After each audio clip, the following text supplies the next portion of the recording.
Naranasan mo na ba na may pumara sa'yo dahil hindi sila makapaniwala sa tunay mong edad? Siguro inakala nilang mas bata ka ng ilang taon o baka isang dekada pa nga kaysa sa iyong tunay na edad. Sa una, baka isipin mong simpleng papuri lang ito. Pero paano kung sabihin ko sa'yo na ang pagmumukhang bata ay hindi lang dahil sa magandang genes o skincare? Ito ay isang senyales, isang indikasyon ng mas malalim na bagay na nakatago sa iyong psikolohiya, sa iyong pananaw at maging sa mga pinipili mong desisyon sa buhay. Ang mga taong ageless ay may mga natatanging katangiang psychological. At ngayon, ibubunyag ko sa inyo kung ano-ano ang mga ito. Kung dumanas ka na masabihang hindi ka mukha sa edad mo, makinig ka mabuti dahil ito na marahil ang paliwanag kung bakit. Bago tayo magsimula, siguraduhing pindutin ang like button at mag-subscribe dahil magbabahagi pa ako ng mas maraming eye-opening na content na tulad nito at ayaw mong mapag-iwanan. Kabanata 1. Ang sikreto ng di matitinag na espiritu at pagbabago. Naranasan mo na bang mapatigil ng isang tao dahil hindi sila makapaniwala sa tunay mong edad? Marahil inakala nilang mas bata ka ng ilang taon o baka isang dekada pa nga kaysa sa iyong tunay na edad. Sa una, baka isipin mong simpleng papuri lang ito. Pero paano kung sabihin ko sa iyo na ang pagmumukhang bata ay hindi lang dahil sa magandang genes o skincare? Ito ay isang senyales, isang indikasyon ng mas malalim na bagay na nakatago sa iyong psikolohiya, sa iyong pananaw at maging sa mga pinipili mong desisyon sa buhay. Ang mga taong ageless ay may mga natatanging katangiang psychological. At gayon, ibubunyag ko sa inyo kung ano-ano ang mga ito. Kung dumanas ka na masabihang hindi ka mukha sa edad mo, makinig ka mabuti dahil ito na marahil ang paliwanag kung bakit. Bago tayo magsimula, siguraduhing pindutin ang like button at mag-subscribe dahil magbabahagi pa ako ng mas maraming eye-opening na content na tulad nito at ayaw mong mapag-iwanan. Kabanata 1. Ang sikreto ng di matitinag na espiritu at pagbabago. Naranasan mo na bang mapatigil ng isang tao dahil hindi sila makapaniwala sa tunay mong edad? Marahil inakala nilang mas bata ka ng ilang taon o baka isang dekada pa nga kaysa sa iyong tunay na edad. Sa una, baka isipin mong simpleng papuri lang ito. Pero paano kung sabihin ko sa iyo na ang pagmumukhang bata ay hindi lang dahil sa magandang genes o skincare?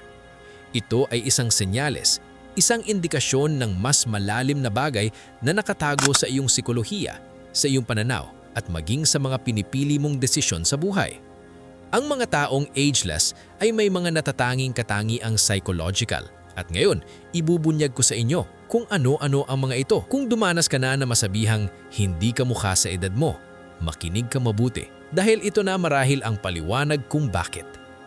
Bago tayo magsimula, siguraduhing pindutin ang like button at mag-subscribe dahil magbabahagi pa ako ng mas maraming eye-opening na content na tulad nito at ayaw mong mapag-iwanan. Kabanata 1. Ang sikreto ng di matitinag na espiritu at pagbabago. Naranasan mo na bang mapatigil ng isang tao dahil hindi sila makapaniwala sa tunay mong edad?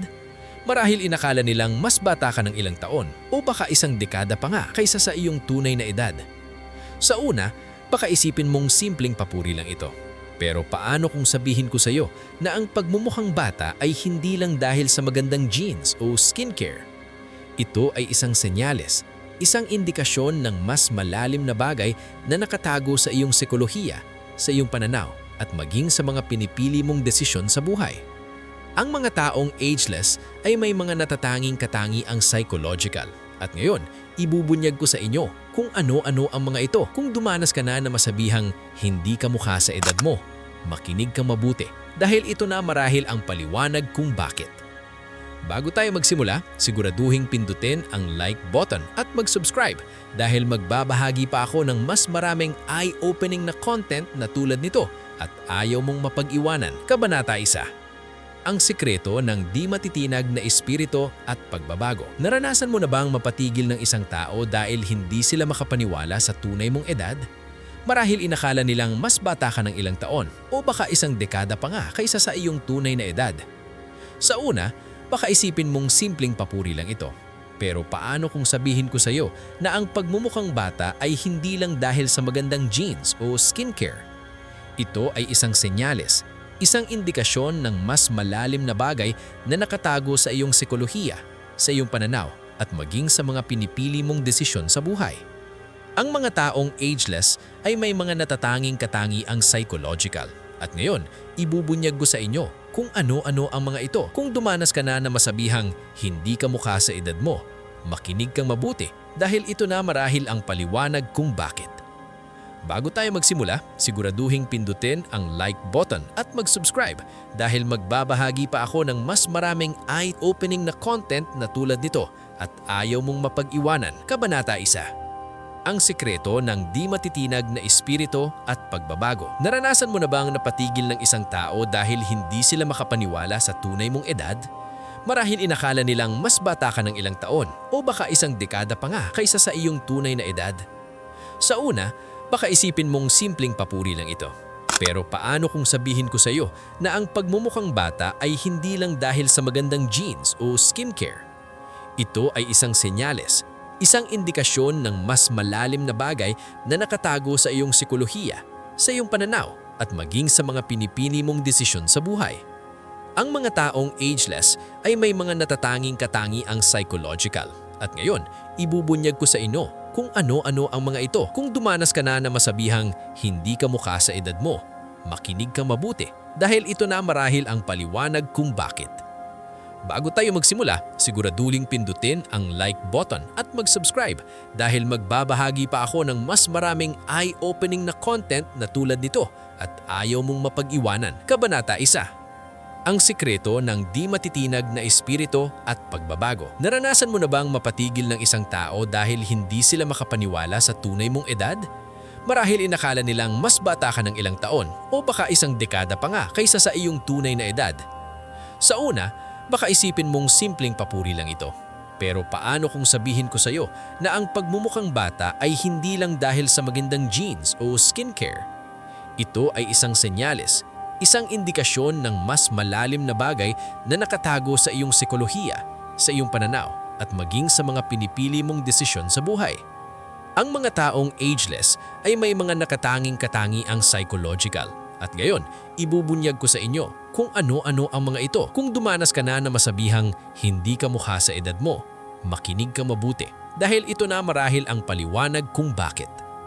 Bago tayo magsimula, siguraduhin pindutin ang like button at mag-subscribe dahil magbabahagi pa ako ng mas maraming eye-opening na content na tulad nito at ayaw mong mapag-iwanan. Kabanata 1. Ang sikreto ng di matitinag na espiritu at pagbabago. Naranasan mo na bang mapatigil ng isang tao dahil hindi sila makapaniwala sa tunay mong edad? Marahil inakala nilang mas bata ka ng ilang taon o baka isang dekada pa nga kaysa sa iyong tunay na edad. Sa una, baka isipin mong simpleng papuri lang ito. Pero paano kung sabihin ko sa iyo na ang pagmumukhang bata ay hindi lang dahil sa magandang genes o skincare? Ito ay isang senyales, isang indikasyon ng mas malalim na bagay na nakatago sa iyong psikolohiya, sa iyong pananaw at maging sa mga pinipili mong desisyon sa buhay. Ang mga taong ageless ay may mga natatanging katangiang psychological. At ngayon, ibubunyag ko sa inyo kung ano-ano ang mga ito. Kung dumanas ka na masabihang hindi ka mukha sa edad mo, makinig ka mabuti dahil ito na marahil ang paliwanag kung bakit. Bago tayo magsimula, siguraduhin pindutin ang like button at mag-subscribe dahil magbabahagi pa ako ng mas maraming eye-opening na content na tulad nito at ayaw mong mapag-iwanan. Kabanata 1. Ang sikreto ng di matitinag na espiritu at pagbabago. Naranasan mo na bang mapatigil ng isang tao dahil hindi sila makapaniwala sa tunay mong edad? Marahil inakala nilang mas bata ka ng ilang taon o baka isang dekada pa nga kaysa sa iyong tunay na edad. Sa una, baka isipin mong simpleng papuri lang ito. Pero paano kung sabihin ko sa iyo na ang pagmumukhang bata ay hindi lang dahil sa magandang genes o skincare? Ito ay isang senyales, isang indikasyon ng mas malalim na bagay na nakatago sa iyong psikolohiya, sa iyong pananaw at maging sa mga pinipili mong desisyon sa buhay. Ang mga taong ageless ay may mga natatanging katangiang psychological. At ngayon, ibubunyag ko sa inyo kung ano-ano ang mga ito. Kung dumanas ka na masabihang hindi ka mukha sa edad mo, makinig kang mabuti dahil ito na marahil ang paliwanag kung bakit. Bago tayo magsimula, siguraduhin pindutin ang like button at mag-subscribe dahil magbabahagi pa ako ng mas maraming eye-opening na content na tulad nito at ayaw mong mapag-iwanan. Kabanata 1. Ang sikreto ng di matitinag na espiritu at pagbabago. Naranasan mo na ba ang mapatigil ng isang tao dahil hindi sila makapaniwala sa tunay mong edad? Marahil inakala nilang mas bata ka ng ilang taon o baka isang dekada pa nga kaysa sa iyong tunay na edad. Sa una, baka isipin mong simpleng papuri lang ito. Pero paano kung sabihin ko sa iyo na ang pagmumukhang bata ay hindi lang dahil sa magandang genes o skincare? Ito ay isang senyales, isang indikasyon ng mas malalim na bagay na nakatago sa iyong psikolohiya, sa iyong pananaw at maging sa mga pinipili mong desisyon sa buhay. Ang mga taong ageless ay may mga natatanging katangiang psychological. At ngayon, ibubunyag ko sa inyo kung ano-ano ang mga ito. Kung dumanas ka na masabihang hindi ka mukha sa edad mo, makinig kang mabuti dahil ito na marahil ang paliwanag kung bakit.